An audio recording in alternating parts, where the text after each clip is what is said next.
So welcome everyone. This is the Center for the Blue Economy speaker series, also a class for students in the International Environmental Policy Program who are taking the Ocean Coastal Resource Management track. So welcome to your class, students, and welcome to our speaker, Ray Harmon. Dr. Jason Skorse, the director of the Center for the Blue Economy, will be introducing her. But first, as has become our tradition, along this speaker series coincides as well with the Environmental Justice and Sustainability speaker series. And the tradition there, student-led, has been to read a land acknowledgement. So we would like to do that and start with saying that we're meeting physically in the area known as the city of Monterey in California, in the Monterey Bay. And this is the traditional indigenous tribal area of the Esalen tribal nation. So we would like to acknowledge the Esalen tribal nation and all of the other names that both they and those who came from the North pre-Columbian contact, the Rumsen, have been called. The Esalen, the Carmeleno, the Monterey Band, the Rumsen, the Chalon, the Ohlone, and the Costanoan. Those are the names of the people of the Monterey Bay, and this whole Monterey Bay area was known as the Achasta. We acknowledge the First Peoples. We acknowledge that the Esalen tribal nation should be federally recognized. It's an independent tribal nation, and we acknowledge their spiritual guidance and their environmental knowledge that they bring to the conversation today. So thank you. And with that, I'd like to turn it over to Dr. Jason Skorse, Center for the Blue Economy Director. Thanks a lot, Rachel, and good to see everybody here. We're very happy to have Ray Harmon here to speak to us about her work as a senior planner in the County of Monterey Planning and Development Department. Ray was a IEP student a number of years back, and super psyched to see her in a leadership role here. And Santa Barbara is fascinating because, again, it's got a lot of issues with fire and obviously climate change and coasts, and it's also one of the wealthiest counties in California. So, a lot of money at stake here, both for good in terms of, money to fix things and make them better, but also a lot of property and a lot of people with money and power to, get in the way of things they don't like. So I'm sure it's quite a challenging environment to work in, but also a fascinating one. And thanks so much for coming and sharing your wisdom with us. Yeah, thank you very much, Jason. I'm Ray Harmon. Very happy to be with everybody this evening. I have been a county planner in Santa Barbara since 2016. So I graduated from MIS in 2014. I remember knowing when I graduated that I wanted to move back to Santa Cruz, where I lived just a few months, or go back to Santa Barbara, where I spent my undergraduate college years. Ended up in Santa Barbara, and I'm very happy about that, although I do love Santa Cruz also. So today we'll be talking about the natural disasters that have occurred in Santa Barbara in the last few years, specifically fires, but also the Montecito Debris Flow, which killed 23 people. I'll talk about why we are experiencing these disasters more and more often, and how local government is changing the way it operates to deal with these disasters. So just quickly, what I'll be talking about, I'll start off by giving a general introduction about Santa Barbara County for those who are unfamiliar with the area. Then I want to go over something that cannot be overlooked when we're talking about the recent natural disasters here in Santa Barbara, which are the Sundowner Winds. And I'll go into how climate change is changing the weather and the environment in the county. And we'll focus in on those natural disasters, particularly the 2017 Thomas Fire, which is the photo that I had up in the introduction, and the 2018 Montecito Debris Flow. Lastly, I'll go over what our department did to assist homeowners who needed to repair their homes or completely rebuild them from ground up after these disasters. So quick intro, Santa Barbara County is set on the Pacific Ocean. We have 110 miles of coastline located 92 miles north of LA. And it's composed of 13 cities. So the county, we deal with the unincorporated areas But these specific cities are Santa Barbara, Montecito, Goleta, Summerlin, and Carpinteria in the south. Then in the central area, where is like wine country, a lot of vineyards and wine tasting, is Ballard, Buellton, Los Olivos, Santa Ynez. And then north of that, we have Lompoc and Santa Maria. So it spans all the way up there. The Channel Islands National Park is also part of the county. And the whole county is a little bit over 2,700 square miles. We have a population of 435,000 people, just over that. We are very spoiled to have a moderate Mediterranean climate year-round, average of 300 days of sunshine. And our coastline is very unique. It's east to west, the only one from Alaska to Cape Horn, which provides a year-round southern exposure. And our average temperature here is a nice 60s to mid 70s most of the time. 18 inches of rainfall annually. Of course, with climate change over time, we're seeing it get hotter. We have those weeks with hotter temperature, and unfortunately, our rain levels are going down. The climate here does make it very attractive and profitable for, like I said, vineyards, wineries, also cannabis cultivation. So that's the talk of the town right now. A lot of cannabis cultivation going on in our county. Like Jason was saying, it's very much a tourist town for the wealthy. Many come up from LA. We have a lot of people come down from the Bay Area. And for those of you who didn't know, with regard to this photo on the bottom left corner, Santa Barbara has a heritage of being the birthplace of the modern environmental movement. So the first Earth Day celebration took place in Santa Barbara in 1970, and it was inspired after the 1969 Santa Barbara oil spill, which is this photo that you're looking at here, people cleaning up at the oil spill, which spewed an estimated 3 million gallons of crude oil into the ocean. So very awful, but it started this new movement in environmentalism in Santa Barbara.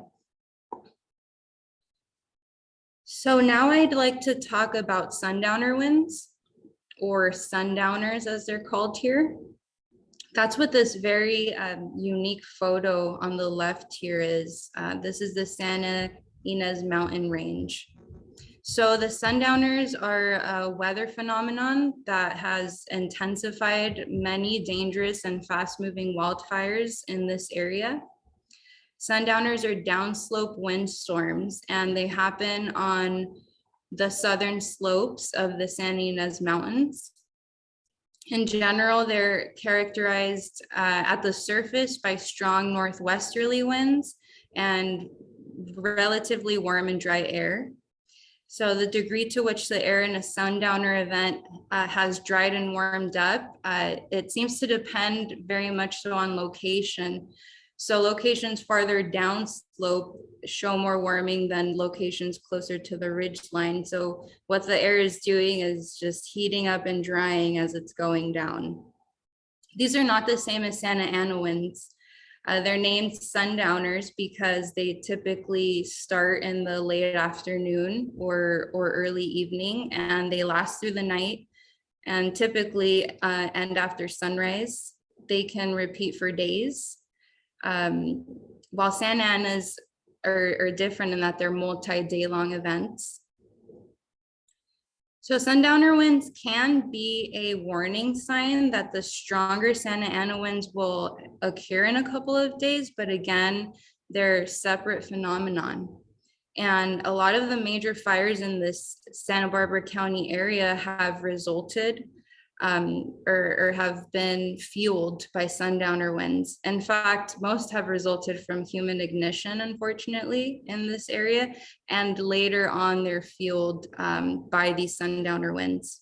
So some examples are the Painted Cave fire, if anybody remembers that, if you're familiar with this area. That was in 1990.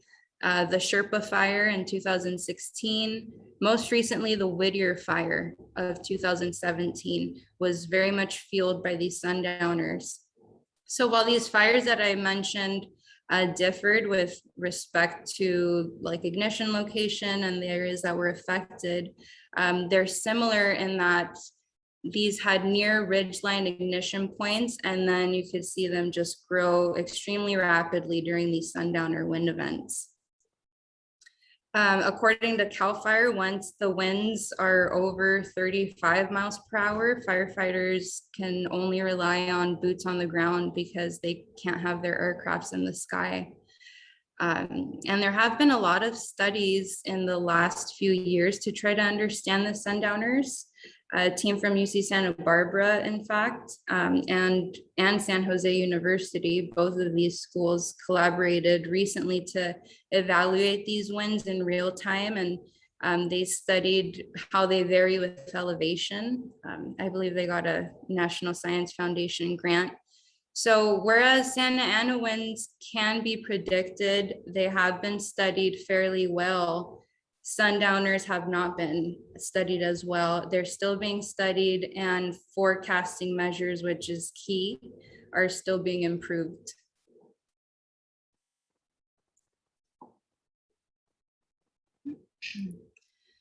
So we have the issue with sundowner winds in Santa Barbara County.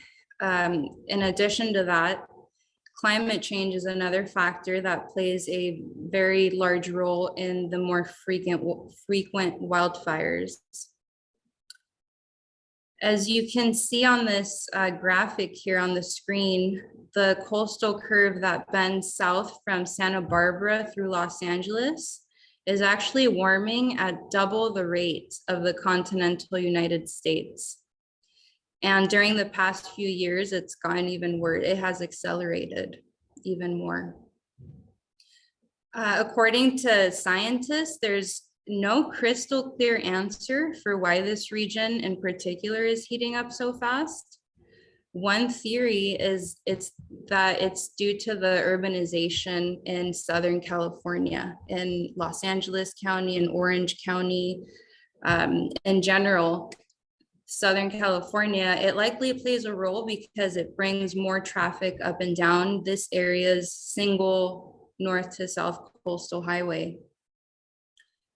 A recent study of the climate in this area projected that the number of extremely hot days will likely double by 2050 and could increase by a factor of 10 by 2090.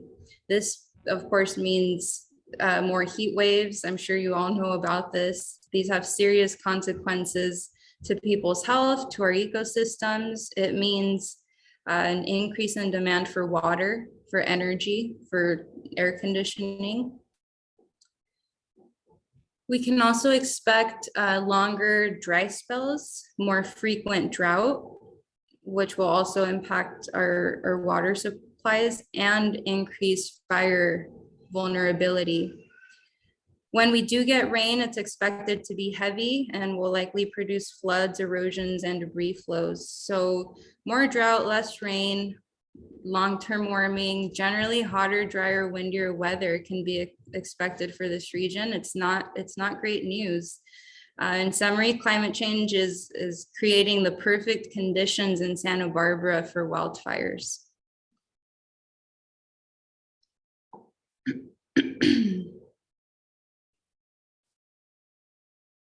So the Thomas Fire is one example of an extremely destructive wildfire.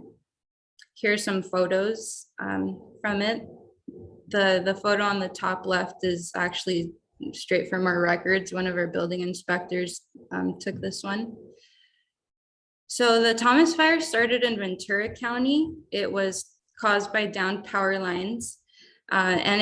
But by the time it reached Santa Barbara County, it was intensified by these sundowners that I just talked about.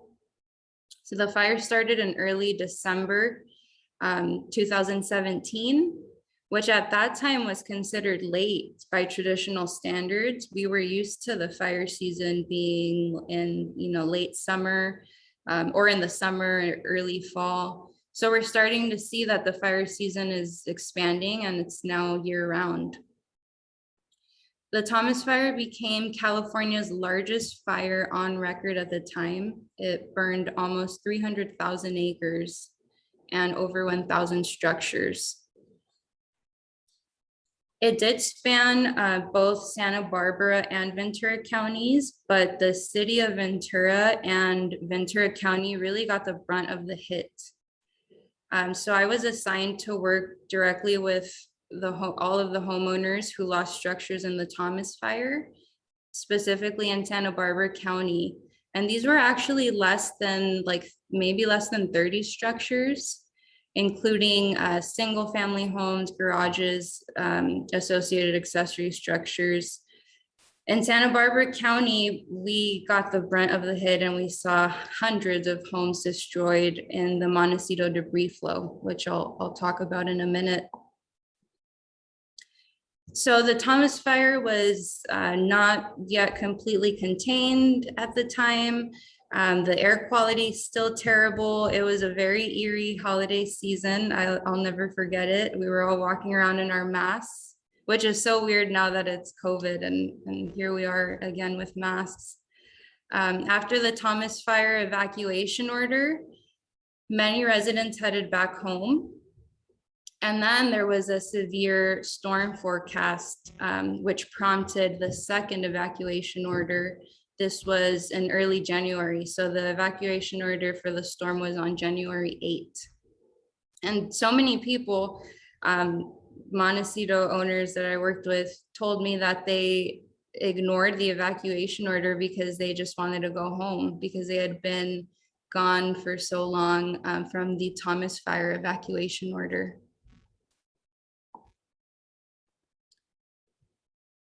Well, here is a photo of the debris flow. The hillsides right above Montecito had just been stripped of vegetation by the Thomas Fire. And it was around 3 in the morning on January 9, 2018, when they were soaked with an intense rain. And it caused this huge debris flow that was made up of boulders, some were the size of vehicles. 23 people were killed. Some lost their parents, some lost their children. I became friendly with a lot of these people and it was very emotional, very, very, very sad. And to have to deal with all of these other components, not just you lost your family members or you're going through the trauma, now you have to get the insurance and go to planning and do all of these things. So almost 500 properties were destroyed or damaged. It was an estimated $175 million in property damage. Some houses and some bodies were carried all the way to sea, and some bodies were not found until weeks later. So what happened was unbelievable. One of our county supervisors, Doss Williams, gave the following statement at the time. He said, before the fire and flood, people here thought of climate change in similar ways as they thought of the refugee crisis in other parts of the world, something important but remote. Now we're confronted with the fact that we had a mass casualty event that was climate enhanced.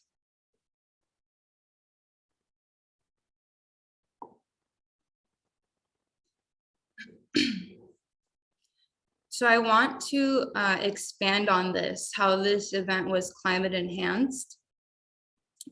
So the leaves on plants and trees have all of these protective chemicals and substances that they're coated with to prevent water loss. A lot of these chemicals are like wax. And when there's a fire that burns these plants, it causes these substances to vaporize and they disperse into the air and then set over the soil. So the analogy we kept hearing here when people were trying to explain it to us is like wax on a car. These chemicals coat the soil that same way. So when water hits it, it just beads up and runs off quickly, which is what happened here. Those hills had just been charred by the Thomas Fire. And then you have all these chemicals making it very slippery, and the water just was able to slide right off. Another factor that made this event so dangerous was the rainfall rate, which again goes back to climate change. We see more of these concentrated rain events. It wasn't overall a huge amount of rain that night, but an unusually intense rain fell over that burn area. In just 5 minutes, 0.5 inches of rain fell in Montecito. So 0.5 inches in 5 minutes. And according to the US Geological Survey, any storm that has rainfall intensities greater than about 0.4 inches per hour poses the risk of producing debris flows. Again, 0.4 inches per hour, and you have the risk of a debris flow. These guys saw 0.5 inches in 5 minutes. And the Thomas Fire and the Montecito Debris Flow caused more than $2 billion in damage.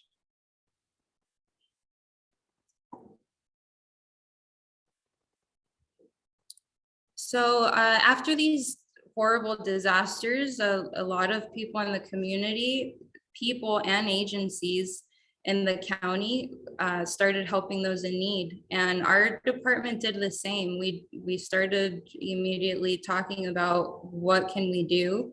We know we're gonna get all of these people coming to us for help. So one of the things we did was develop this web-based GIS mapping tool. It was this interactive map that's here on the screen. It helped inform and educate, and in a way it helped relieve the anxiety of property owners who fled the region and had no idea on the status of their properties or how to start rebuilding. Right after the debris flow, just days later, our building inspectors were on site to assess the damage. And our department needed to just quickly gather as much information as we possibly could about all of these structures and the safety assessments in order to help people as quickly as possible, help them rebuild and get that ball rolling. All of that information about the safety assessments was made available online on this interactive map.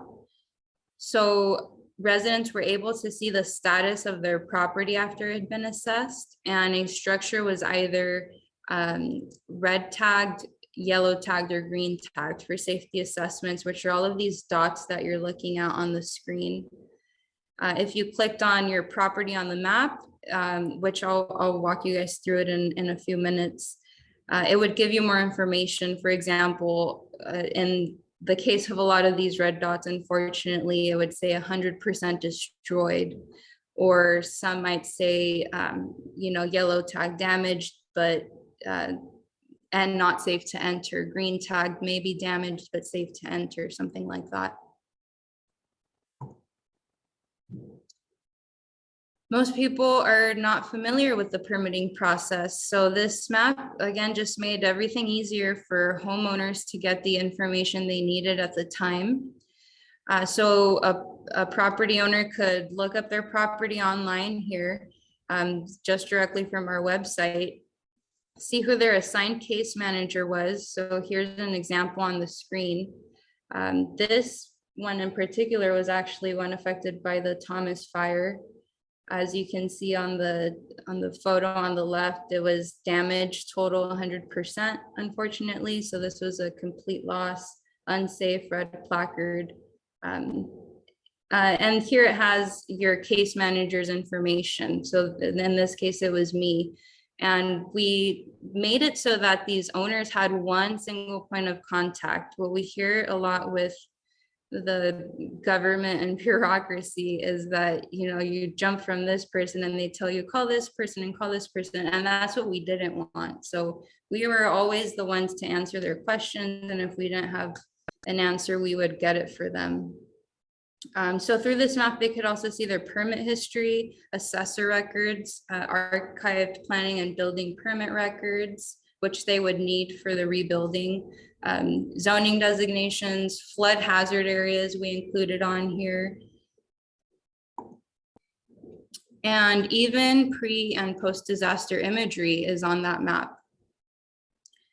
So we're able to access all this information through this user-friendly map that had never been available before like this in one location. So it did take a lot of work from our GIS team, from us. We even got volunteers from volunteer land use agents to help us compile all of the records that we needed to just make it all electronic first off, and then plug it into this map. It saved a lot of people time and money and resources so that owners didn't have to physically come into the office to get information.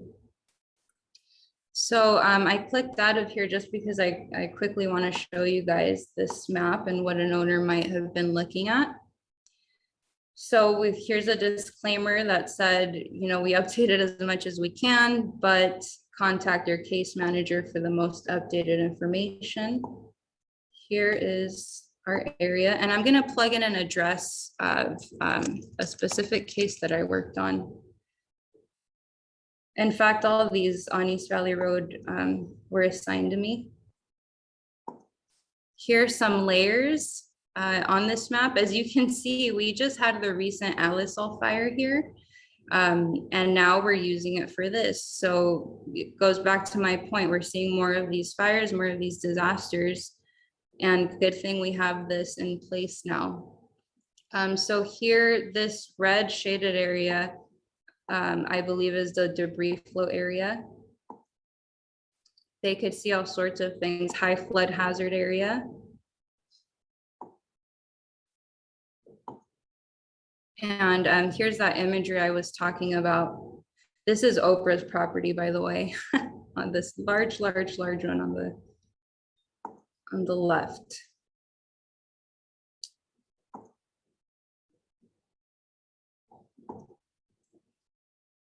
So this handy dandy tool just let you see a before and after, which was actually really helpful when we were trying to get a sense of how a property changed and how the topography changed before and after the debris flow.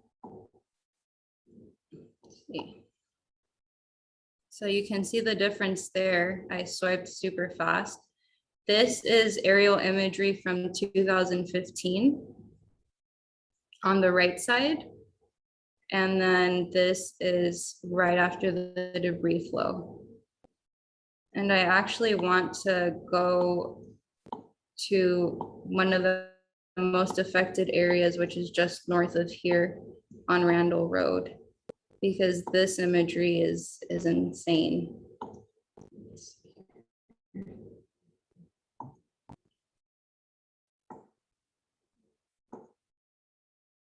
Might be taking a minute to load. Here we go. So Randall Road, unfortunately, had a lot of loss of human life here. A lot of people lost their lives that lived on this stretch of road.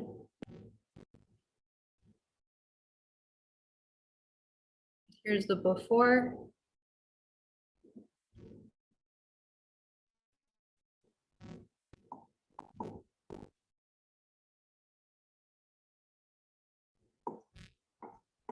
I'm just helping it. I'm turning off some layers. Okay, here's the before and here's the after. So some of those houses literally got wiped out again before. In fact, I'm going to use this tool.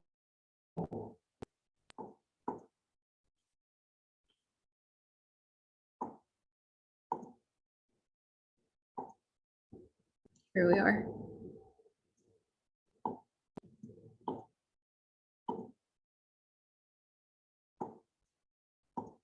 Okay, well, you guys get the point. Again, unfortunately, you can see all of these structures just wiped out.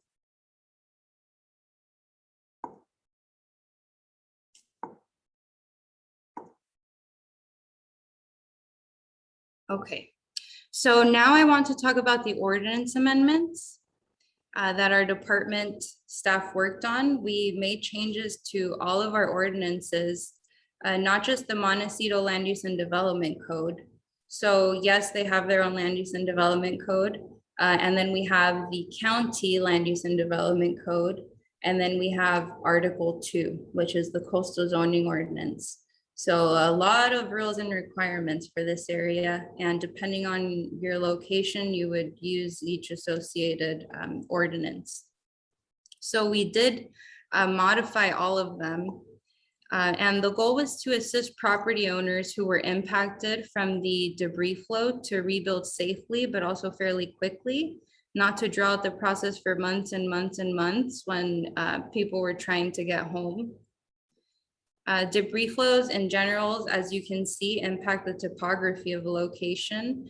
And this January 9 debris flow resulted in altered creek beds and banks, mud and debris on properties, and on some of them feet and feet and feet of mud deposited. Streets and basins were clogged. So as the topography changed, the FEMA flood insurance rate maps, which are known as FIR maps, did not represent the conditions on the ground anymore. So while we waited for the new FIR map to be completed, which at the time in 2018, they told us it would be 4 to 5 years. So instead of waiting, the county and FEMA created this advisory recovery map, which identified advisory base flood elevations for the Montecito community. The map came out in 2018, in June 2018, which aligned with the timing of these ordinance amendments. So we did everything that we could to minimize delays. So this is what you're looking at here on the screen is language from our land use and development code, Montecito land use and development code before the ordinance amendments were completed. So the previous language or the previous code included language that allowed a property owner to get a planning exemption. So they would not need a proper land use permit for the proposed rebuild of a damaged or destroyed structure. But there were these exceptions, which were that the structure had to comply with the zoning. It had to be for the same use. So if the structure that was originally destroyed was a house, then the rebuilt one better be a house. If it was a garage, it should be a garage. It had to be in the same general footprint, and it couldn't exceed the floor area, height, or bulk of the previous structure by more than 10%. Design review also used to be required. Just quickly, what this is it's called a Board of Architectural Review, which is made up of 5 or 6 local architects from an area. And basically they just judge projects and based on architectural components and aesthetics.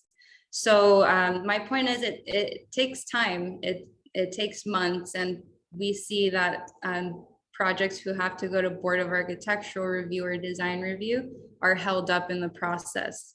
So if you're trying to rebuild, our code previously made you go to design review if you were proposing exterior design changes, even minor ones. And then the project would still be subject to a building permit and or a grading permit. So here is some of the new language in the code after it was changed. So we changed the language again in all 3 ordinances to allow the structure to exceed the height of the previously existing structure if it needed to comply with the new base flood elevation that I was talking about earlier to comply with the FEMA maps. Also with some exceptions, the height from the lowest finished floor to the highest part of the structure shouldn't exceed the equivalent height of the structure that was destroyed. It still could not, the structure could not exceed the height of the applicable zone, which in inland Montecito is 35 feet. On the coast, it's 25 feet. And no design review would be required unless the exterior design was substantially different. So again, this would save a homeowner months. The design review part alone was very helpful. In addition, the language was changed to allow for the relocation of structures to meet top of bank setbacks. By top of bank, we're talking about creeks. So if a structure used to be extremely close to a creek in the past, they could be relocated for safety purposes and still get an exemption. And that was determined by the director of planning and development and flood control. If together they concluded that it would be beneficial for that property to move their location. And same, no design review is required unless the exterior design of the structure is substantially different. So basically, these ordinance amendments allow property owners to rebuild in a new location on their properties away from the top of bank of the many creeks that we have in Montecito and in the county for that matter, and at a height that meets the new advisory base flood elevation without requiring a planning permit, which is really a big deal. As I showed you previously, our exemption section for disasters only allowed rebuilding to happen in the same location, and the section did not account for a new required finished floor elevation. So by allowing these exemptions that I just walked you through for planning permits, we saved property owners the months and months that it would take to get a coastal development permit or a land use permit.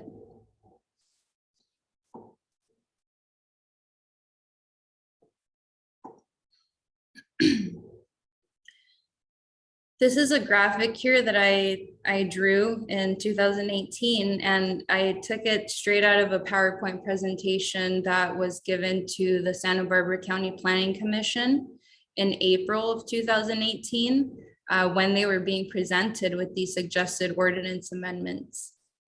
So this graphic on the left would be a house, for example, before the debris flow. And then the one on the right shows how in many cases we had a new existing grade because of all of the debris and mud deposited. On top of that, this BFE here, again, that's that base flood elevation. On top of the new higher grade, the owner might have to elevate, which in some cases, you wouldn't believe it. I saw some people were told they needed to elevate 12 feet, which is insane. But I mean, the truth is that a lot of these houses in Montecito should not be where they are. And that goes for the county. They're just in the middle of watersheds, some of these. So anyways, this is an example of that situation there. I also wanted to touch on, because I don't think I have, why we changed all of our ordinances and not just the Montecito Land Use and Development Code or Article 2. And the reason for that is we foresee this unfortunately happening in the future. So we wanted to be prepared and already have our ordinances ready for this type of disaster, should the county face it again in Montecito or elsewhere.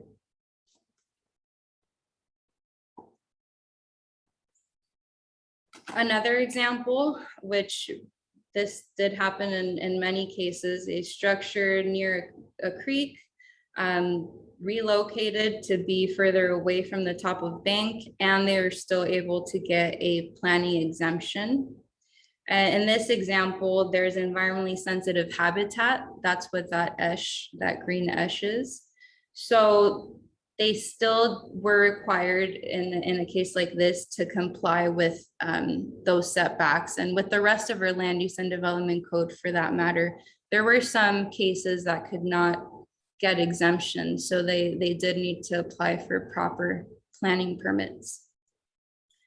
So that concludes the ordinance amendment portion.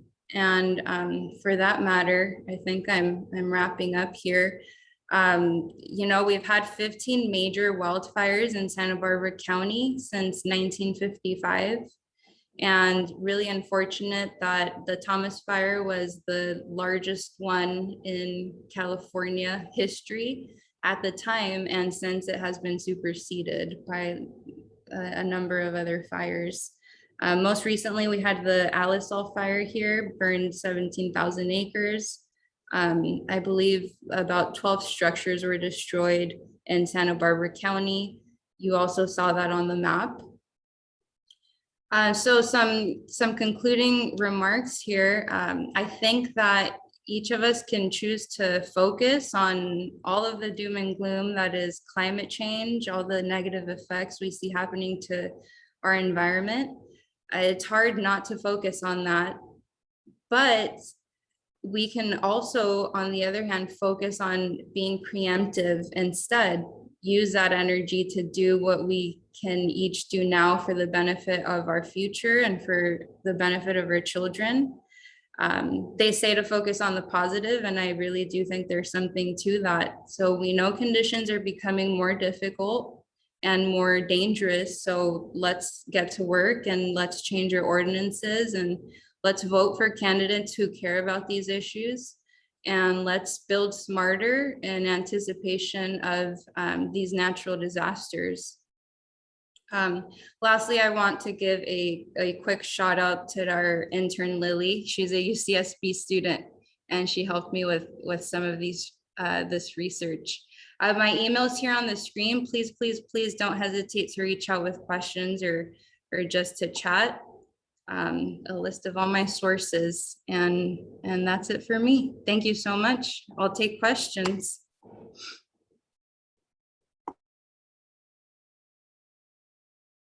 Great, thank you so much, Ray. That was very detailed in how the county has responded, you know, in very concrete terms to what's happening. I had no idea that climate change was happening, that it was getting hotter faster in that area of the world. That's really enlightening. So yeah, definitely a lot to be done.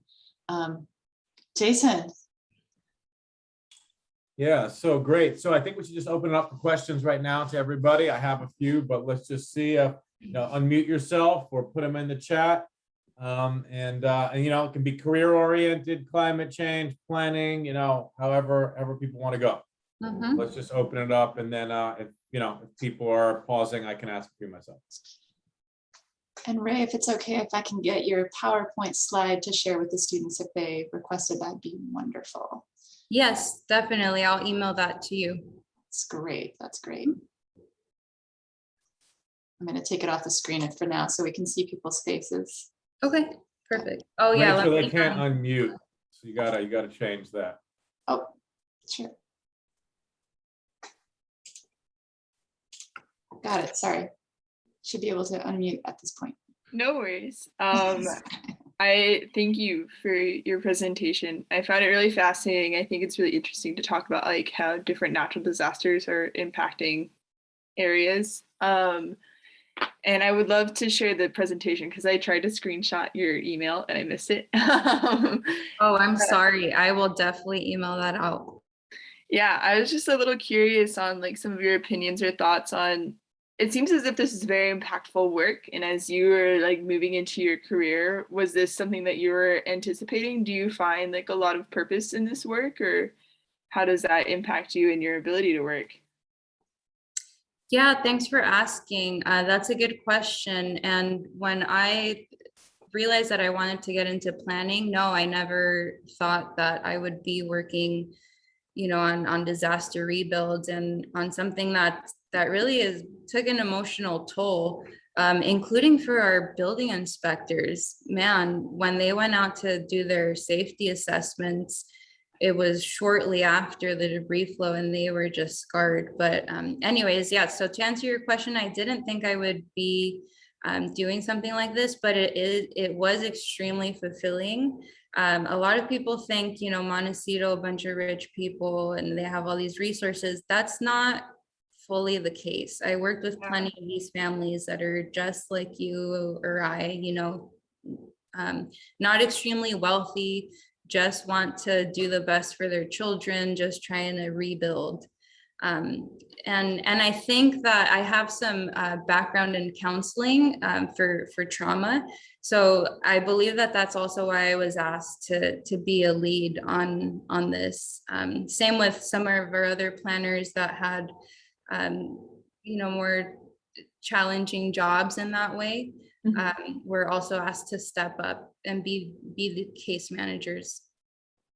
I also have a follow-up question. I thought it was really interesting as they were like redoing the FEMA maps, because I know that especially like flooding areas, something I used to run into is that like flooding areas can impact a person's ability to have certain insurances on their home. Is that something you ran into? How did you manage that? Because there is a specific example that I actually wrote about in my application to MIS that I saw of like a group of homes that I was trying to help through my AmeriCorps, but we couldn't help them because they were in the floodplain, but they couldn't get flood insurance in order for us to come work on it because their homes weren't valued at high enough for flood insurance to cover them. It's very, very sad. But I don't know like I'm just curious about a little bit more about your experience there. Yeah, I mean, you hit the nail right on the head. I had I heard very similar stories of just flood insurance just not really coming through. And there was even arguments of like, well, technically this was a debris flow. No, well, this was a mudslide. Is that a flood? This shouldn't be covered, and all of those issues. So I did run through experiences where even these insurance folks started contacting me, and we quickly had to try to separate that out because we had enough to deal with. Yeah. Yeah, but what ended up happening actually was Montecito opened this Montecito Center, they called it, right in Montecito, and they called very helpful people in. So some of us planners were there, and then they got some FEMA folks there to answer like insurance type questions too. Yeah. Also go AmeriCorps. I was AmeriCorps. Oh, that's awesome. It's really great to run into some alum, but yeah, I'll let some other folks ask some questions, but thank you for the wonderful presentation. It was super interesting. Thank you.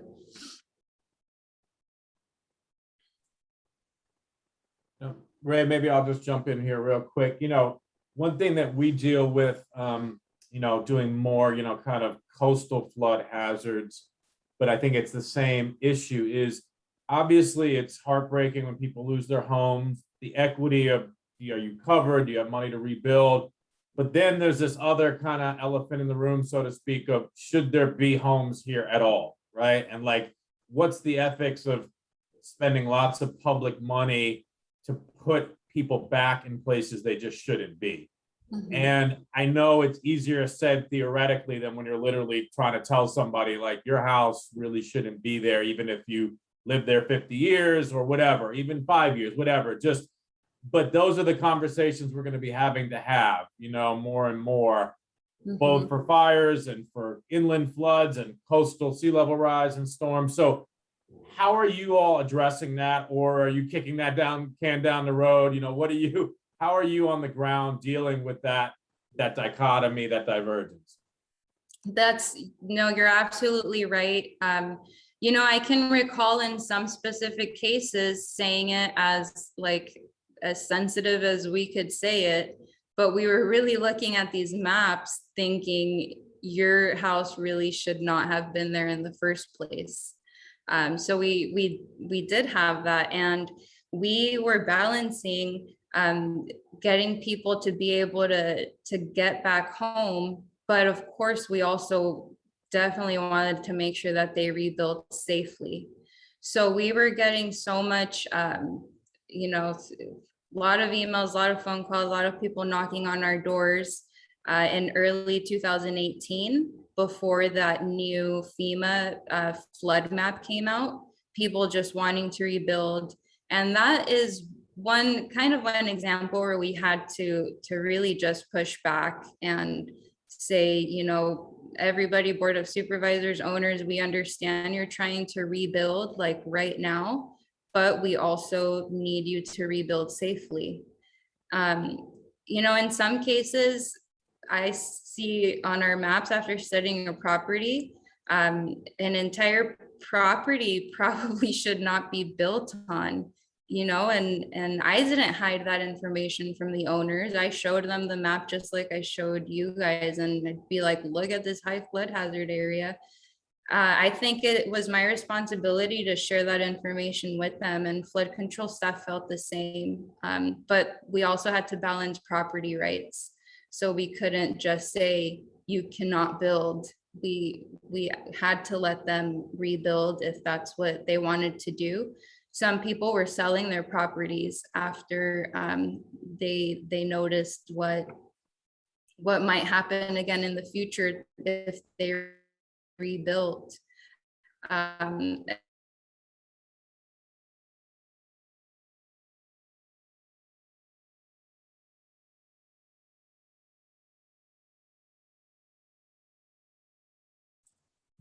Having some internet here.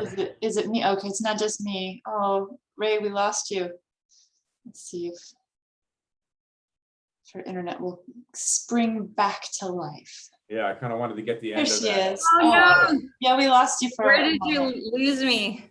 Uh-oh. Yeah, it just froze at about, you know, kind of telling people, but that there's some people that, you know, that their properties probably shouldn't be there. Yeah, but you had to respect Right, property rights, so you Right, you had to force respect them property. to leave. And some people were, you were just saying some people were gonna, like, they were gonna sell and Oh, yeah, right. So some people just did not want to deal with it at all. You know, when I went through their property information with flood control staff there, and we really studied their property and, you know, debris flow risk and flood risk. Yeah, some people just straight walked. They just sold their properties, and then I would be working with a whole new.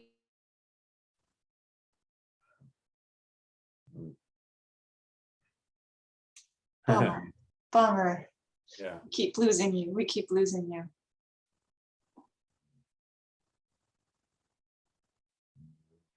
Well, I don't know if Ray, if you can hear me, if the students, I'm so, yeah, I gotta love technology for sure.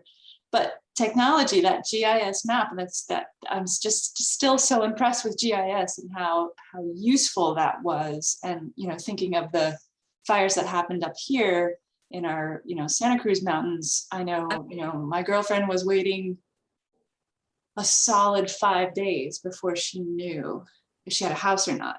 So what a difference something like this interactive map would have made in her life. We keep losing you. I'm so sorry. Oh. I know. Can you hear me? Yeah. Okay, so maybe I just turned my video off. Yeah, it's a good idea. Okay. Yeah.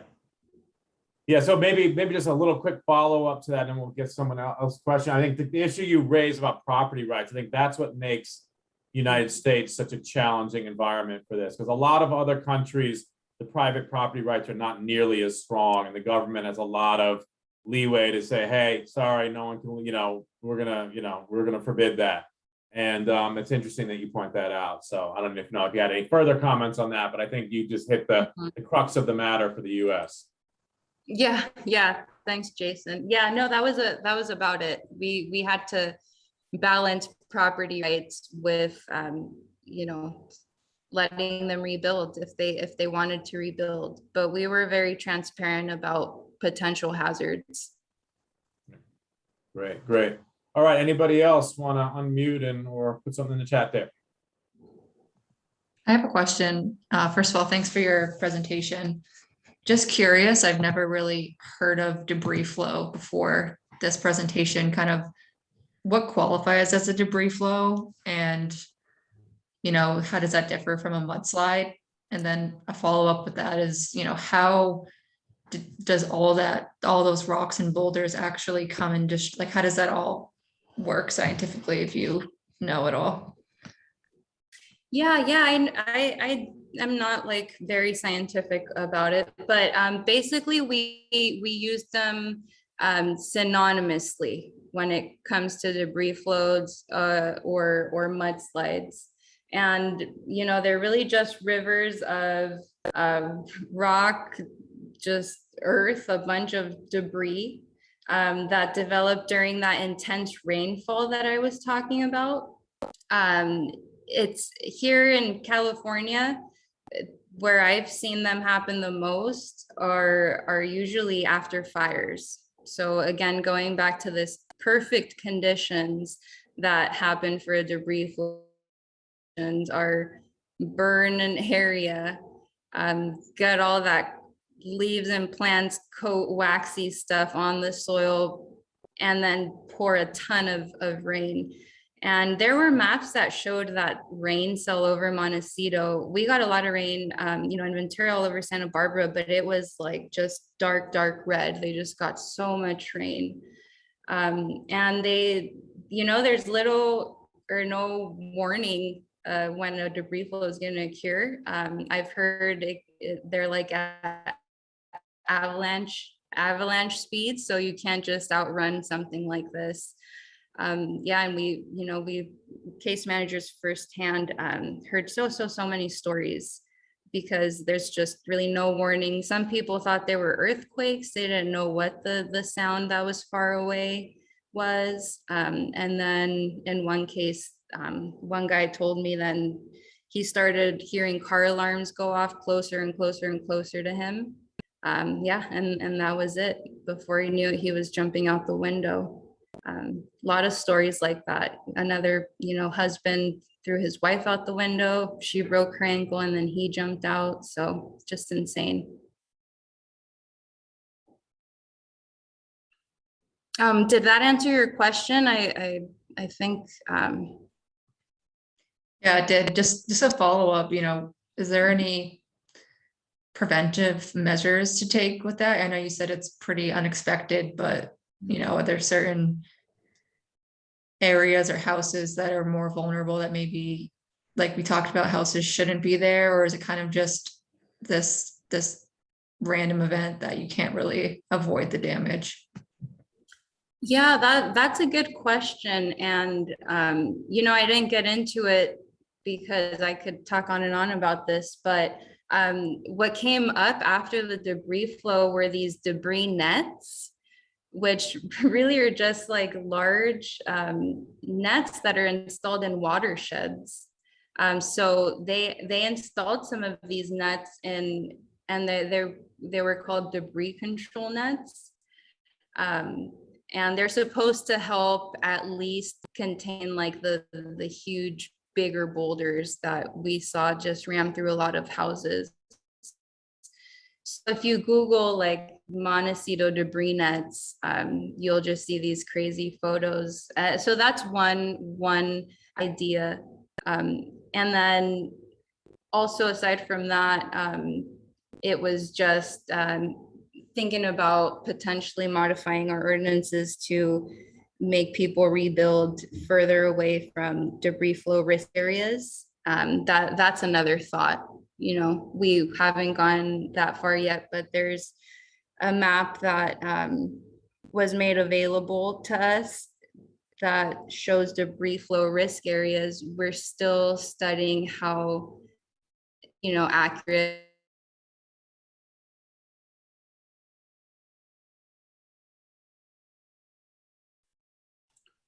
even without the video.